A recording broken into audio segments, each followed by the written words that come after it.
Hey, Aubrey, how's everything going today? I'm great. How are you, Lindsay? Good. I'm excited to be on the mic. I'm having a good day. All good. So, Aubrey, would you say that here at Dollars English, we are audience centric here at Dollars English? Yeah. Absolutely. Yes, right. We think about you guys, our listeners, every time I prepare an episode as we're recording. Like, that's what's important. We want to make sure that everything we're sharing is super useful for you. So we are very Yeah. audience centric. Yeah, Wouldn't you I agree, would Lindsay? agree. Yeah, I would agree. I feel like we're a little bit obsessed with our listeners in a good way. Right. We're always thinking about you guys. Every time we're thinking, how are we going to present this grammar, this vocabulary? It's all about connection in my mind. It's about how are you going to take this out on the street into your workplace and use it to connect, right? So, yeah, Yeah. we're pretty audience centric. What are we talking about Absolutely. today, by the Well, we're way? talking about how words like audience centric are created when we combine two adjectives and make a compound adjective like audience centric. There are many others. We'll share a few of them today. But this Mhm. episode was inspired by your interview with Matt Abrams. I Nice. was reading the transcript and he said, let's see, he said, I'm a big fan of finding structure, being audience centric, and focusing on connection. And Yeah. I was like, ooh, that's going to be a good episode because we do Yeah. this with a lot of different adjectives. Yeah, and it's good when you can use this to talk about what your focus is in your life, in your career. I loved that conversation with Matt. I hope we can have him on the show again.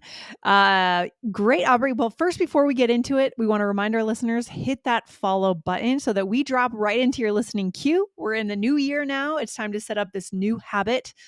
Some of our listeners, we've seen them move from 50% comprehension to 75%, 85% just listening to the show, right? Yes, which is amazing. And if you missed that interview with Matt Abrams, which was fantastic, Yep. likely you're not following the show, so the episodes Yes. aren't dropping right into your queue. That one was 2064. You could scroll back and get it, but hit follow so that you don't miss any of our amazing episodes. Yes, good stuff. So I think our listeners are ready for some vocab that they can implement right away in their lives. Where do we start today? Yes, absolutely. Our first one is audience centric. So, centric just means centered upon or focused around. So, you can take a lot of different nouns like audience, attach centric, and you have a compound adjective.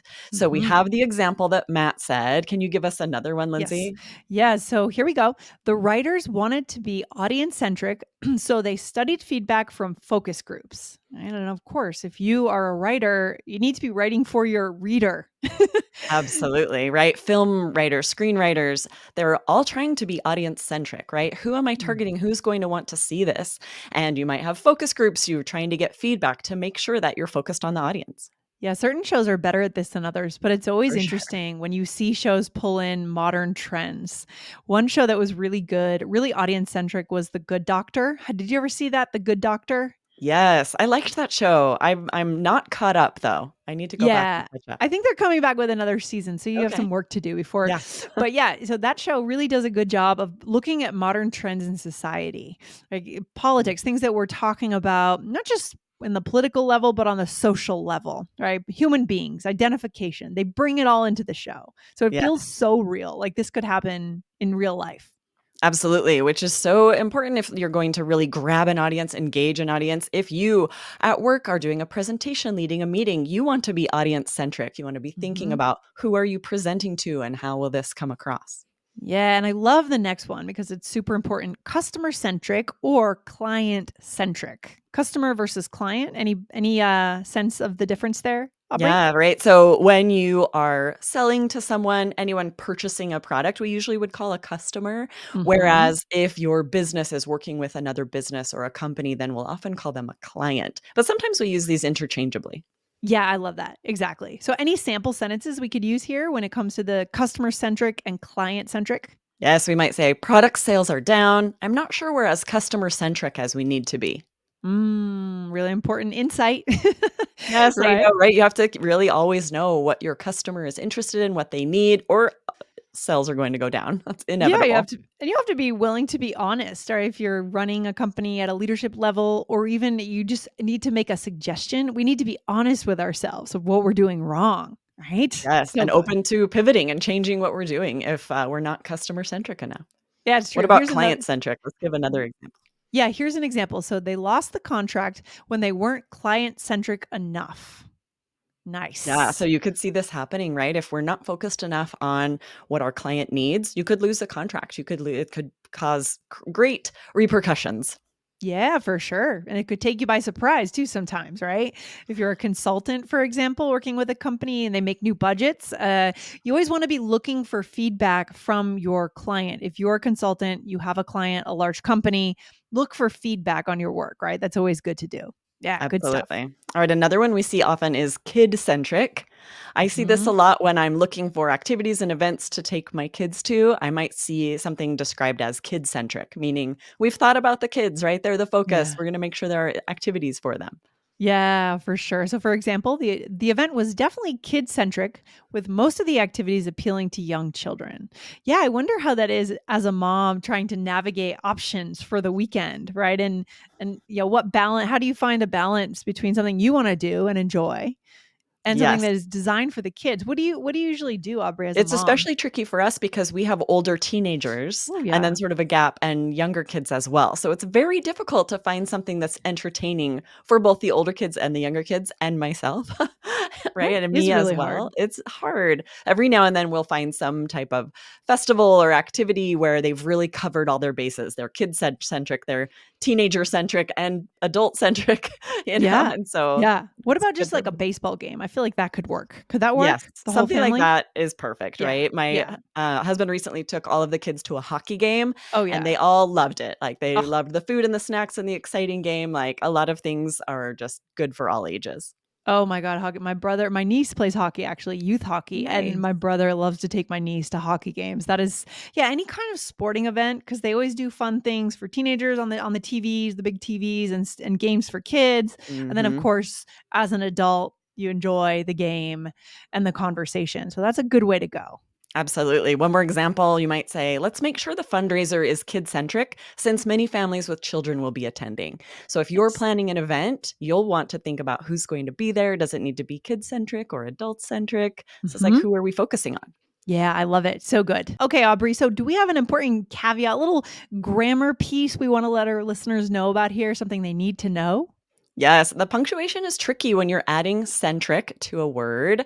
You will have a hyphen between the noun and the adjective centric becomes a compound adjective when there it is before a noun, right? So for Yes. example, an audience centric presentation means a presentation that's focused on the audience and you would hyphenate audience centric. This can be a little Mhm. confusing because not every word with centric is a compound adjective like this, like the word egocentric, ethnocentric.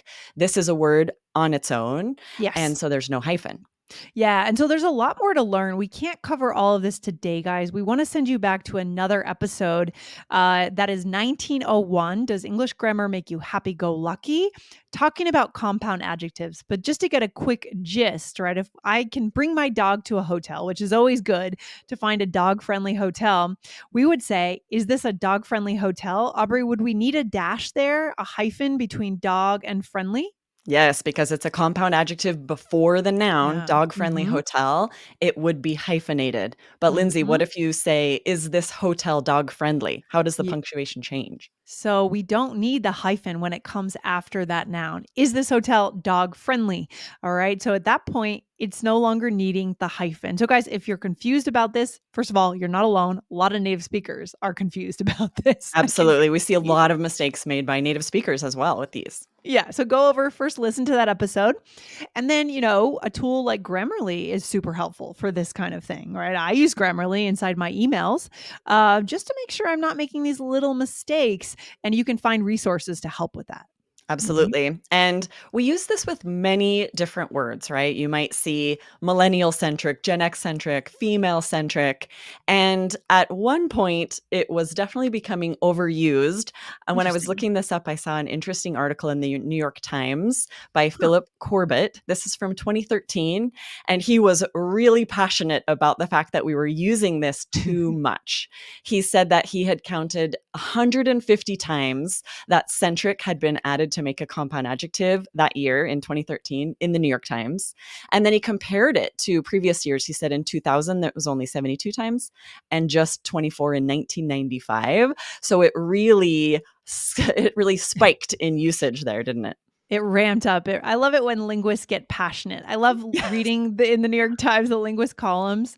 I would love to interview a linguist from the New York Times in the opinion column about language because there's so much that can be said there, Yes, right? absolutely, and it's interesting to think about how things have changed. Maybe he inspired a movement, but I don't know about Yeah, you, Lindsay. I hear this every now and then, but I'm certainly not seeing it in every article, right? It's a little more rare, I think, than it yeah. was when he wrote that article. Well, it's funny because 'cause I'm trying to think because that's right around the time that our show, All Ears English, was born. We were born Mm, exactly at that time, the fall of 2013, and I'm trying to think what was going on in the culture at that time that would cause that word to be so commonplace, right? interesting. That is interesting to think about.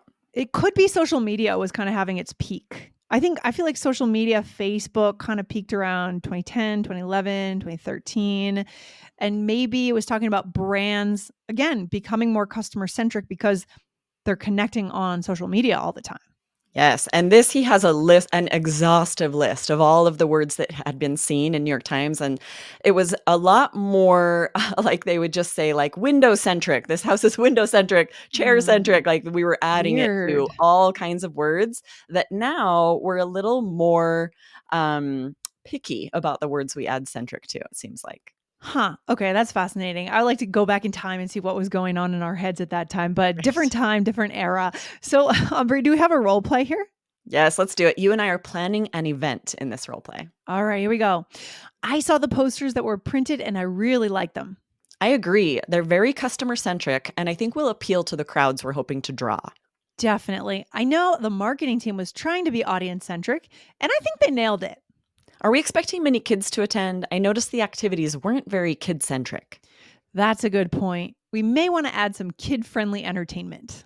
Okay, Nice. nice. We used a few here. You can see Mhm. how, and this didn't feel unusual to see a few different ones in a conversation. Yeah. But as far as, adding it to just any word, we might not say crowd centric, marketing centric. We're a little, we're not as free with it, I think, as we once were. So maybe look for other options. Maybe we can do a follow up episode where we give our listeners other options, outside of the Yes. centric, more vocab. What could we use that could What say else this in a could we say? way that's not so heavy on centric, right? So, you said, I agree, they're very customer centric, right? And I think Yes, that I'm will talking about appeal. these posters, right? They're appealing to the customers we're looking to draw, meaning to Yes. attract.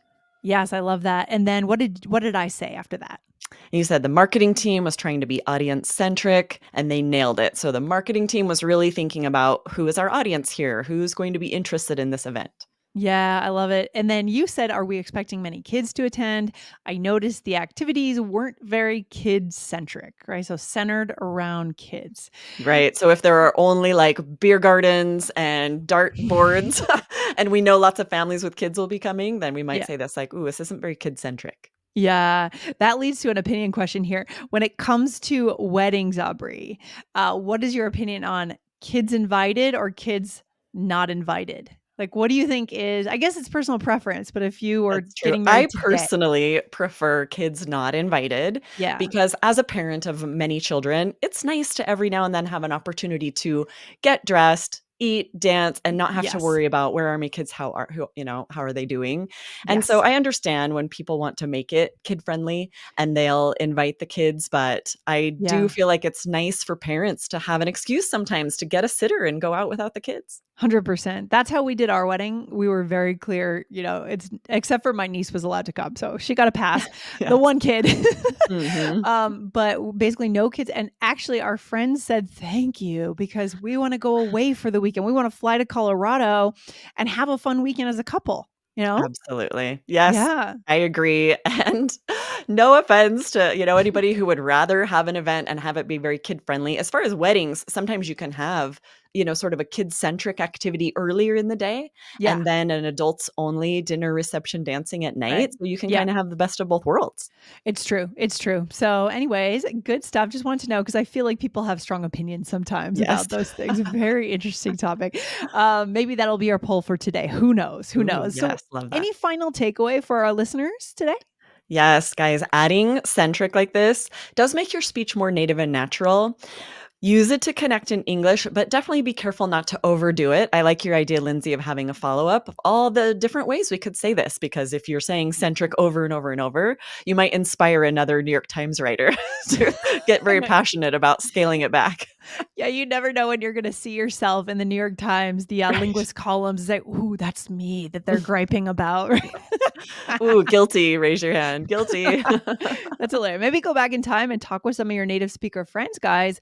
What was happening in 2012, 13 that caused this word to be so commonplace? I don't know. Yeah, it'd We have be to go back in interesting. time. Yeah, good stuff. All right, Aubrey, thanks for being on the show today and talk to you soon. Awesome, see you next time. All right, Bye. bye.